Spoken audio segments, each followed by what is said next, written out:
and welcome back to my channel. For those that have subscribed, thank you so much for subscribing and viewing and liking and commenting. This is a faith-based channel. I share testimonies, I preach, and I teach. So if this channel is for you, I hope that you subscribe as well and click the like button, share, comment with everybody that you know.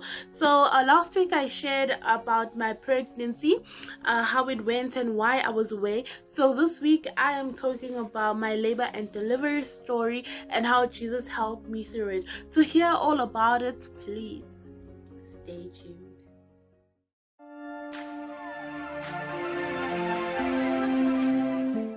Oh guys, my labor and delivery story. God is so amazing. He is real. You know what? I am living proof that God is real. I have tested him personally and found that he is true. He is alive. So everything that happened in my labor and delivery journey was totally different from my expectations and everything that I wanted. I wanted a natural birth. I didn't want any C-section. I didn't want to be induced, right? All year round I was downloading videos of labor, delivery, their journeys and everything, and how God worked, you know, in their stories, you know, how he moved in their stories, in their labor and delivery stories. Each and every woman has a different story and God works differently in our stories, right? The fact that I had a C-section or being induced does not mean that God loves me any less, but there's a reason why it happened that way. On the 20th of December, I went to the hospital. I was 39 weeks and I had to go for it was a second last checkup, right? And then they test for blood pressure, your urine and everything, just to make sure that you are fine and the baby is fine. So when I went for my blood pressure, it read high, and for my urine I had a protein leakage, something with that had to do with the liver. So when the doctor checked my results, she said that I should go and take my blood pressure again. When I took my blood pressure again, it was still high. So she was like, you are 39 weeks now, so we have to admit you. We don't want any complications because you might have a seizure, you know, have fits on the way. So it's safe that we, you know, maintain your blood pressure at the hospital. So please, we are admitting you today. Oh, my heart sank. It sank. So from that moment of hearing that I had to be admitted, I called my husband and told him, and called my mom and told her that this is what's happening. By the way, a lot of people didn't know that I was pregnant. They didn't know. I didn't tell a lot of people. So yes, because I was avoiding complications, and I just wanted to have this space, you know, this space of being pregnant and not having a lot of questions of how you're doing and everything, because I would be so overwhelmed. I know my circle, the people that I hang out with, and they will, I don't know what to say, but yeah, I just wanted it that way. So right, I am pregnant and I'm being admitted. When I was being admitted, right, they told me that I'm going to the ANC ward. So I went to the wrong department and I sat there for 2 hours for nothing. It was the wrong department until this other nice nurse told me that I have to be at the ANC ward, you know, not this ward, because this ward is for deliveries and I'm not in labor yet. I have to go to the labor ward, whereby I wait there and, you know, they do everything, you know, there before I go for delivery. Then after that I was calm, but at first those 2 hours I cried in my heart. I didn't know what to do. I felt like, you know, my heart just ripped, until something was like, no, you know, you might harm the baby, you might hurt yourself, think about the people you love, think about God, why he's doing this. And all of a sudden this calmness, you know, entered me. Like, I was so calm. I didn't know what happened, but I was so calm because I was talking to God, like, God, why is this happening? This is not what I expect. This is not what I wanted. This is not happening.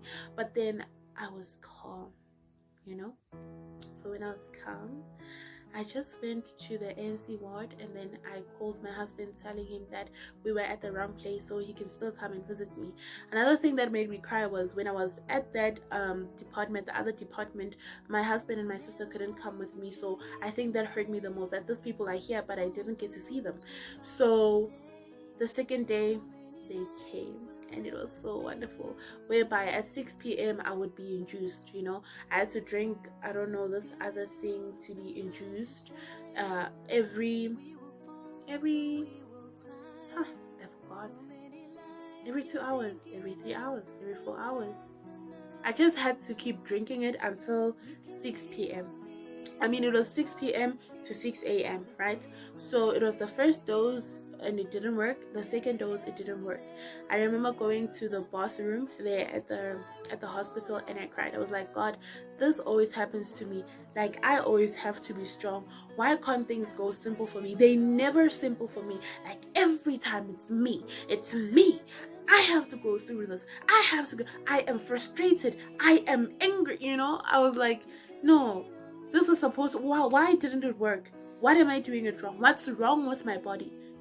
Especially because now I'm comparing myself with other people whereby they just drink this and it works for them, and then on the other side there are people who are drinking it and it's not working, and I'm like, why God, why do we have to go through this?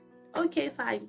But the nice thing about this is that while I was there at the hospital, right, I was reading the Bible and I was preaching the word of God to the ladies that were there, and I prayed. So the two ladies right beside me, on the right and on the left, asked me to wake them up when I was praying so that they could pray.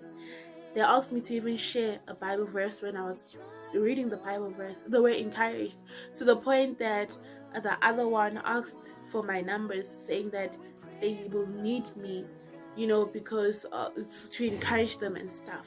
So I was like, oh, I see you, God. I see you, Lord. You working this way. You are working this way. Oh, my Lord Jesus. This girl will be saved right here. And this one will be uplifted right here. I was so happy that, God was working.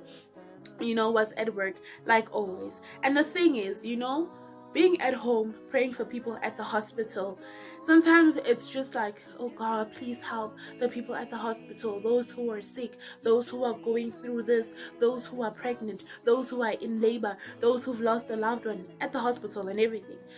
Until I was at the hospital, that prayer actually meant everything to me. And praying that, I was praying with all my heart and all my being, because I understood how it felt not to be in the hospital without your family, being away from them for so long.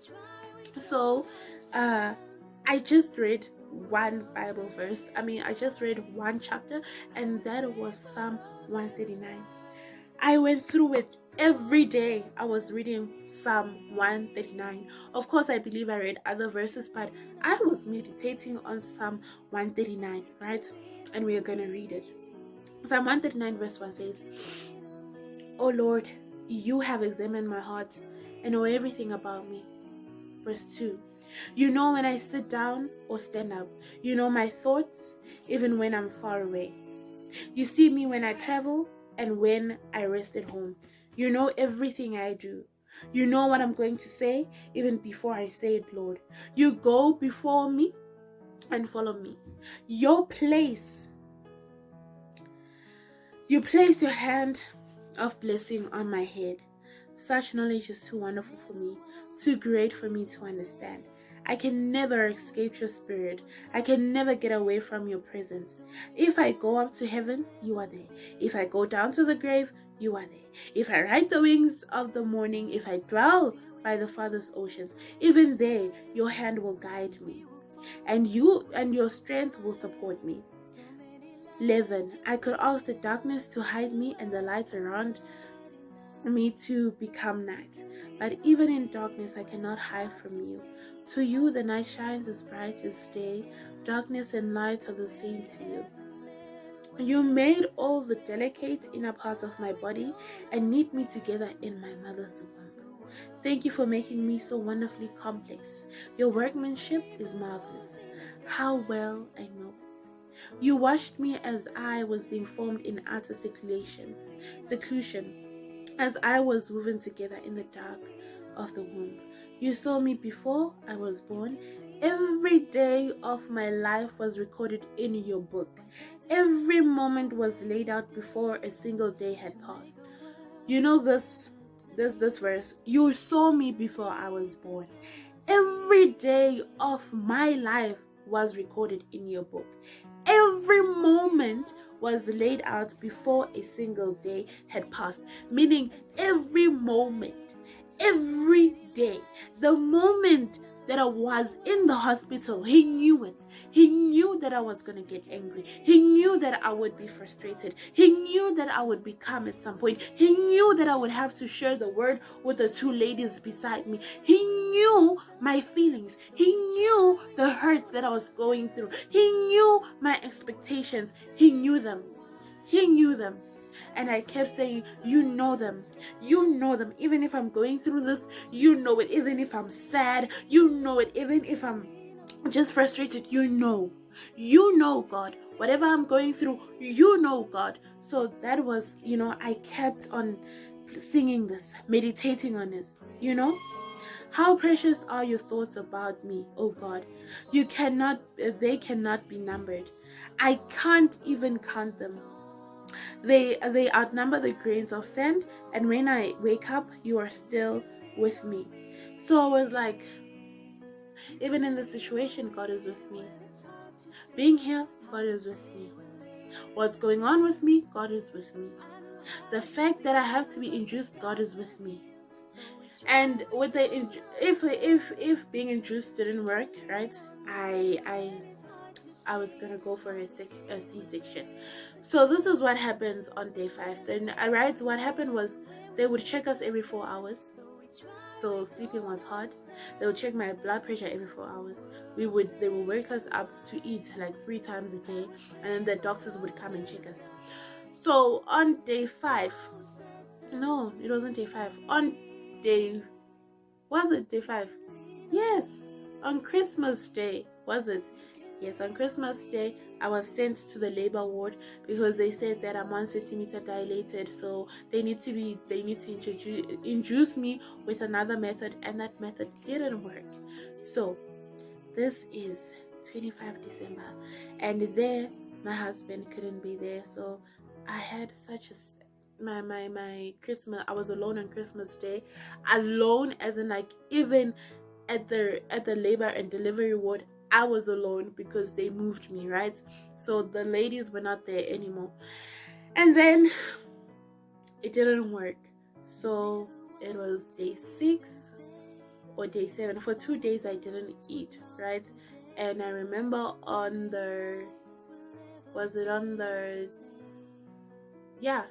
for 2 days I didn't eat. So only then, from the 25th until the 28th, on the 28th, that was when they said that I have to go for a C-section. No, on the 26th, they said I have to go for the C-section because it didn't work. So I was there alone and I couldn't eat anything. I was expected to go for a C-section on the 26th. I didn't go. I was there. And there was a machine plugged on me to test the heart rate of the baby. Oh my goodness, it's so painful. And there's this day, I think it was on the 27th, when I had it the whole day. It was so painful, I didn't even move. I didn't even have a dream. So it was like I was fasting. I was in so much pain. But the way I was so discouraged, I was alone and there was nobody. But then my husband showed up. It was on the 26th. And I was like, what happened? How did they let you in? How did he come in? Like, what happened? You're not supposed to be here. And he was like, oh, so worried about you. I told him that I'm your husband and you're not picking up your phone. Is there anything wrong? I need to know what's going on. Because on the 25th, my sister and my cousin's sister and uncle came to check me, right? And they didn't find me. They told me that I went to the delivery ward. So now, when he came, I was like, God is so wonderful. We spoke and I felt better. Then I just had a time with God. It was just me and God. I was isolated, and then he came again on the 27th. And I was like, yo, I'm so tired, especially because I'm hungry, I'm in pain. Oh, and I had what do they call this? Catheter, right? The one for the urine. It was so painful, and I'm like, oh, this thing is so annoying. So it was the catheter. I hope I'm pronouncing it right. I was alone. It was this machine. I was complaining. I was just complaining because I was in so much pain. I couldn't stop complaining, and I could hear that I'm complaining, I was like, no, this hurts. Like, this hurts. And the doctors kept coming through like 3 times a day.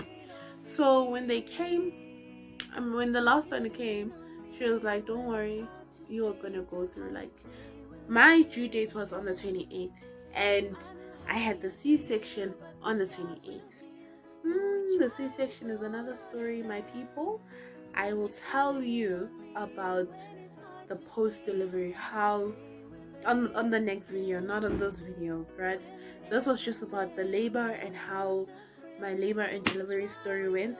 So now I will tell you about how I was after the labor, after the delivery.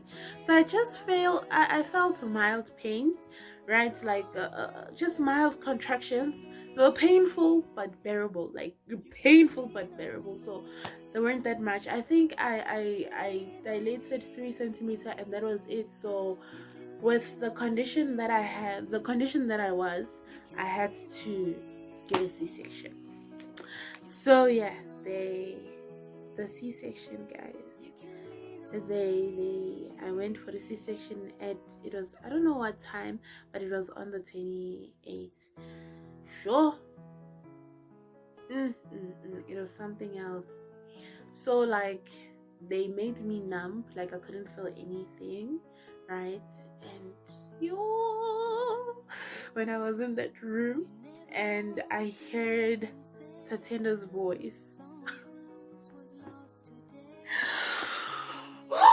I don't know, my heart, I don't know, it's a feeling that I've never felt before.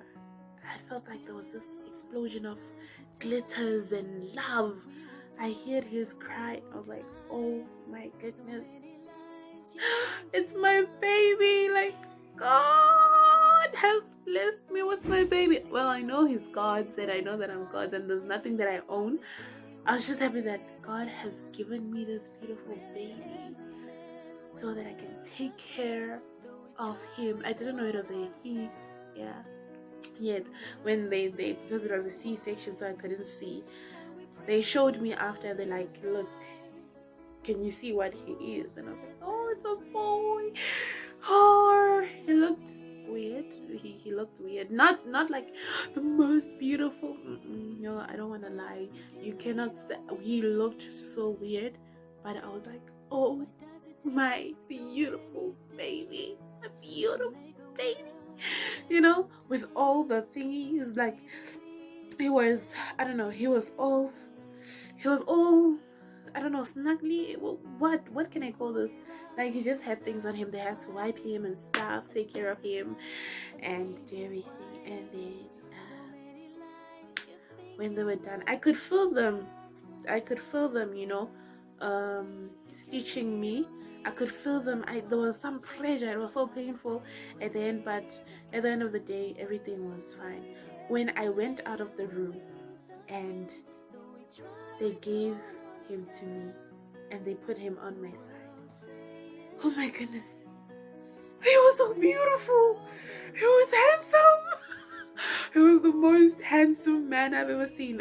My husband is my one and only handsome guy. I just mean like cute and adorable.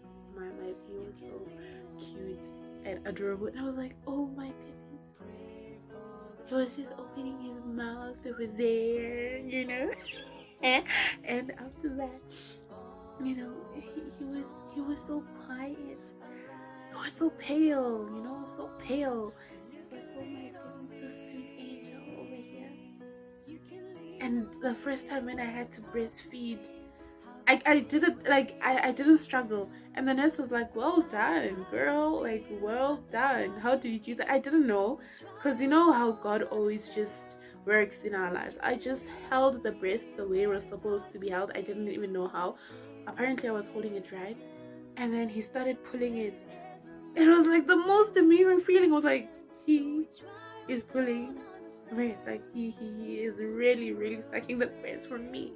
Nothing was coming out. It was just water, and I was like, what's happening? And the nurse was like, no, they had to do this until the milk comes out. So I didn't have food on the 26th, on the 27th, on the 28th. So I only drank liquids. And when my mom, my husband, and my sister came, my mom thought it was a baby girl, and I had to tell her so many times that it's a boy. And yeah, my husband didn't have any words. He was like, I can never forget that day. My sister was like, she was so shocked, like, you, my sister, have a baby right now. Yeah, that was it. Yeah, guys, so that was it. So I had to be in the hospital for another 2 days, like the 29th, yeah, and the 28th and the 29th. So I went out on the 30th of December. Yes, it was on the 30th of December. So basically it was 10 days in hospital, and God kept me through. But guys, I will never ever forget, you know what, I'll never ever forget this verse. It got me through. Like, God knows my thoughts. He knows who I am. He knows what I was going through. He knew what was gonna happen. He knew the outcome. At the end of the day, I can still give birth now without any complications. The baby that I have right now, Utatenda Uriel Shepherd SJ, is a healthy baby, and he's developing well because of God's grace. So what I'm trying to say, that through this whole process, we may want things to go away, but at the end of the day, God's word stands. Like, his will stands, and however it is, there is always God's story, how God works in us. However it is, there is how God works for you. I don't know what English is that, or what I just said. Kodwa ke isilungu sinokumhlula, like if kumele ngikhuluma isiNgisi njalo. But yes, guys, God is so amazing, and I thank him so much. So for those who are pregnant, I'm praying for you. For those who are going for labor, I am praying for you. However you want it to be, if it doesn't go that way, just know it's God's will and it's for your own good. Labor and delivery is a very complex process, because some people die and some people have complications that leave them barren for the rest of their lives. So however God does it for you, however he does it for you, thank him, appreciate him, be grateful for him. And if it happens that, yes, somebody dies, or you have complications, there's a reason why, and God does not want you to be on earth to be hurt. He will not make you live a long life just to be filled with pain. When you allow him to run your life, when you allow him to control your life, when you allow him to move in your life, when you allow him to guide you, when you allow him to be the one that is your holding hand, that is holding your hands, when you allow him to hold your life, when your life is in his hands, I'm telling you, no matter what happens, whether it's death, whether you lose a loved one, whether you go through a breakup, whether the labor and delivery story is not as expected, whether your pregnancy is painful or easy, however it is, as long as it is in God's hands, everything will work out good for those who trust in the Lord. It will work out good. The story is beautiful. The ending is beautiful. I'm telling you now, when you believe in God, he will show you your purpose. He will show you how to live your life. He will help you in every situation. So I was like, God has a hand in this.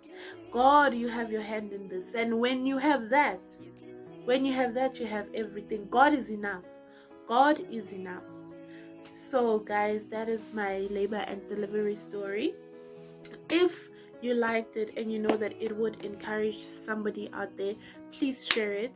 I know that, a lot of people become discouraged and tired. I was tired, but God was there. And at the end of the day, here I am. alive. I'm speaking, I'm moving on, and everything is going according to God's will, you know. So thank you so much for listening, guys. I love you so much. Jesus is the way, the truth, and the life. So if you haven't accepted Jesus in your life, it is so simple. You don't have to do anything. You don't have to go to the mountain. You don't have to do anything, you know. You just speak. You just open your mouth. You just open your heart. Ask him into your life. Ask him into your heart to forgive you for your sins. And I'm telling you, your life will be different. I will be sharing a video about my post-delivery, like how I recovered and everything after that, and how still God helped me through, and how the battles that I had with God.